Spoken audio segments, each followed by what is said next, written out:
In Hong Kong these days, everything must grow upward.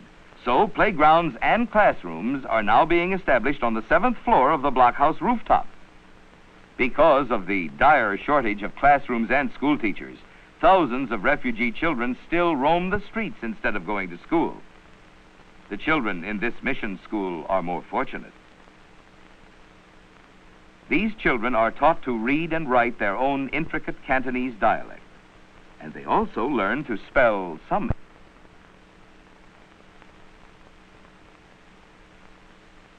Now the tables of fortune have been reversed. Hong Kong has become a great manufacturing city.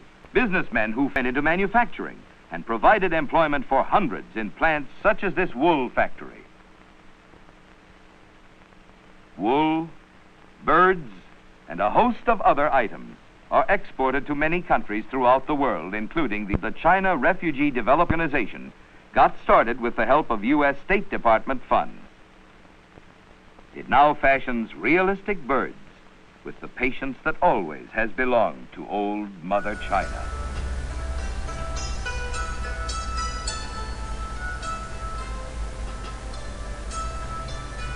For centuries, Chinese handicraft in jade has been treasured by precious stone collectors.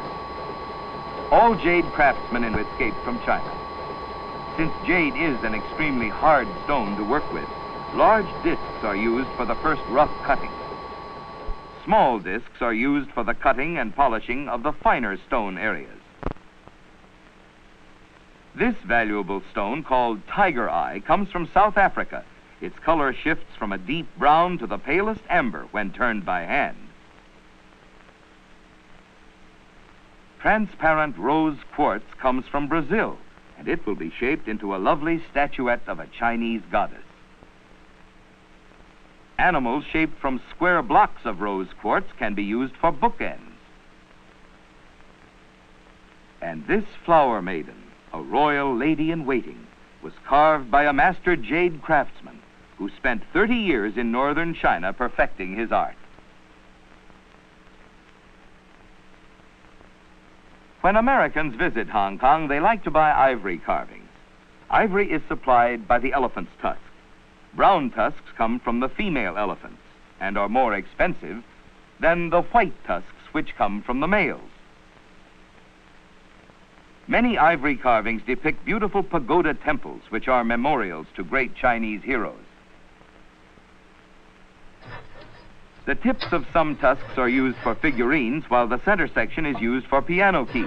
Ivory carvers start their apprenticeship at the age of 15, and it takes 5 years before they can earn money. Workers specialize in one type of carving, such as the chess set on this enormous board. The pawns often represent famous mythological Chinese figures and stand as high as 7 1/2 inches.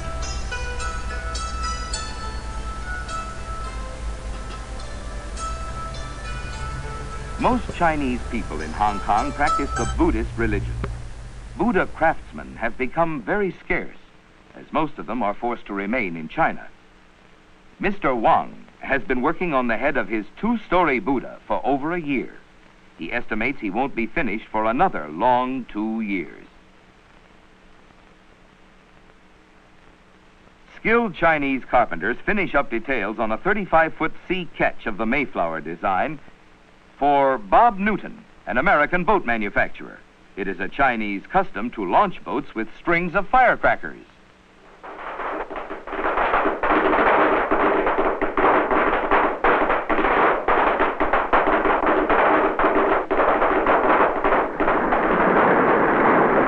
Boats built here are so popular with Americans that they are often sailed all the way across the Pacific by their owners to the United States.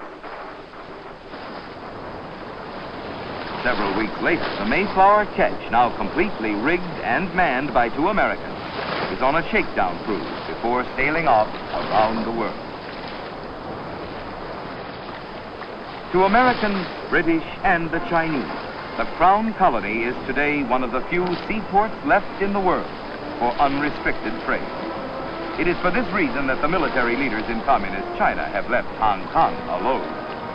The success of the local government can be attributed to such men as Captain Bob Anderson and his staff of civil servants whom England is sending out today to administer the Marine Police and other government agencies.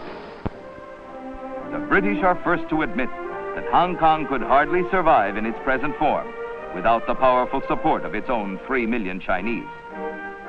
Those who have and freedom have not been denied.